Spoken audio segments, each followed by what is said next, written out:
wouldn't have been as sick as I was back here in March had I If I done find out you're my putting garlic in the honey I sent you, Oh, I've already told you that. There's only room for basically ice cream is what it yeah. belongs on. Honey belongs on ice cream. No, I never. That's not the way I live. Okay, good. Not your honey, you know. Yeah, you can do it at whatever honey you want, but not Yeah. mine. Okay. Okay. Mhm. No. Um, man, you mentioned, we just talking about garlic, and it's like, man, I got to find something else to do other than drying garlic. And when Mhm. I say dry, I just mean cure. Yeah. Setting it out and Mhm. curing it. Mhm. But is there a way to cure garlic that you can think of, or not cure, to preserve I garlic just told you. other than pickling? Um, you could freeze garlic for sure. Yeah, I feel like there's something better. Oh, I feel like there's a better way, like canning it or something maybe. But I oh, I've think, I've seen like if you I've not seen like a USDA approved recipe for canning for, um I don't remember if it was even water bath or if it was um pressure canned, but jarring garlic, I've seen canners do that if you want to call it rogue canning. I've never done it before. I do. I love growing garlic. So easy. Think about this for the fall, guys and gals. So easy. It's not needy, mm-mm. when it comes to being a plant. And the production can be quite impressive. Is it 3 years of grocery store garlic? I believe this is the third year Or of it. okay. Yeah, I believe this is the Um, third year. And I bring that up to say that there's a way to manage the costs Yeah. of it as well. But I say that to say it's also something that when you talk about preserving it, prolonging it, it definitely sits on the shelf for quite a long time. Um, and it's probably in its most true state that way, but everything comes to an end. Yeah. Like I have some garlic as of this recording that I tried to see like how long, and it's no longer like fresh, as in like Yeah. whole. It's dried on its own. How about that? Yeah, I've got Which some like that. actually, huh? See if I can grind that up. See there. See there. Mhm, There you go. mhm, mhm. Now I think across the board, anything that I can think of off the top of my head, if freezing wise, it works for the garden. I will say this when it comes to like carrots, because Mm, carrots are a weird one too, because they're such a long season crop. I yeah. think I may be wrong, but I'm pretty sure that we harvest our carrots in the spring season. So that would make them, and when I say we harvest them, it's a completion harvest. We can our carrots, and I do thoroughly enjoy canning carrots. Um, I canned carrots once, but I made the mistake of canning store-bought carrots, I think. mhm. Terrible. Yeah, no, ours aren't Oh, terrible. yeah, there are not many things that I have in jars. There are, literally a handful of things that I have in jars, so I'm just like, "Ugh."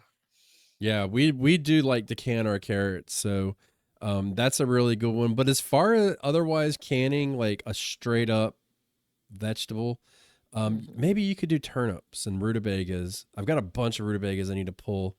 My problem with that is the water content's really Yeah. high in there, so I'm a little afraid they will turn to mush. Mhm, mhm. And that's not something that I would enjoy being Yeah. part of. So, the next option that you have, which is a really good option in my opinion, is canning a meal.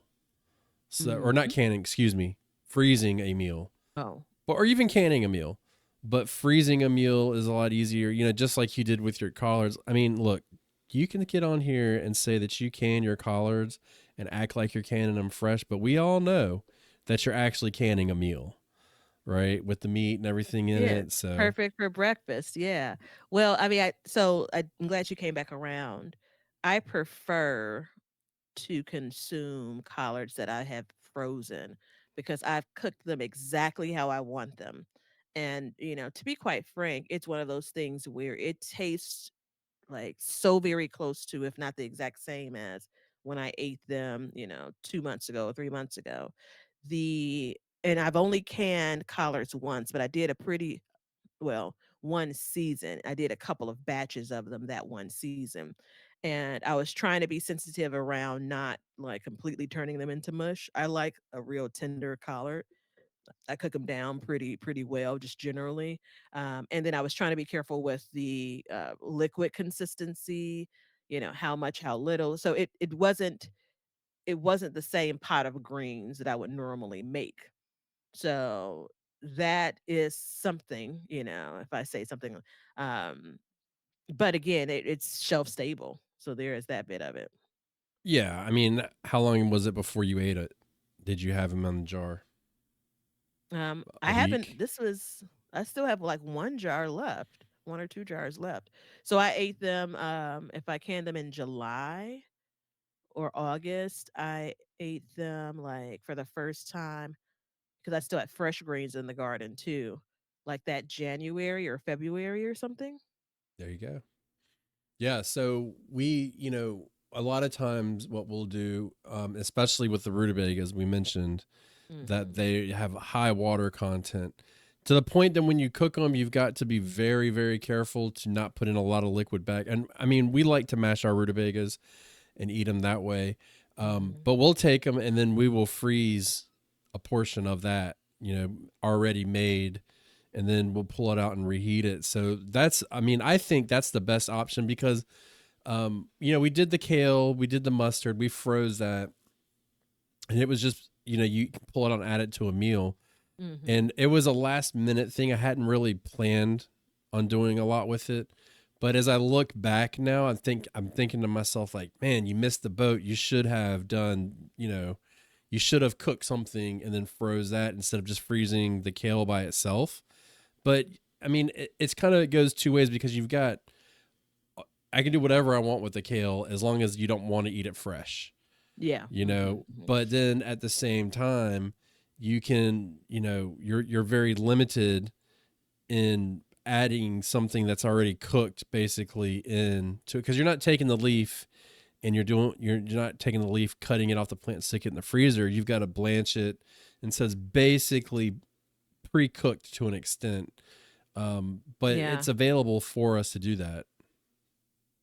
Yeah, I've done a meal in a jar, ball, which I think it's ballpreserving.com. They have a few recipes that are like kind of not quite soup, but it's a meal in a jar. And then I have a couple of air quote rogue recipes that I've thoroughly enjoyed. That's everything from soup to like beef stew in a jar. And so I say that to say, it won't be everything from your garden, but you're adding things in like carrots. One of the recipes that I really enjoy has kale in it. Not enough kale for my liking, right? And that those are pressure canned, right? You can do it vegetarian style. Most of the recipes that I refer to have meat in them, but either way, it becomes the meal, right? So don't just think about the singular crop or, the singular thing you're getting out of your garden and how can I preserve this singular thing? How can I add to, if you make a pot of soup that has garden goodies and you freeze that, that's preserving your garden harvest. Yeah, it absolutely is. And I think that's a great way to go about it. Now,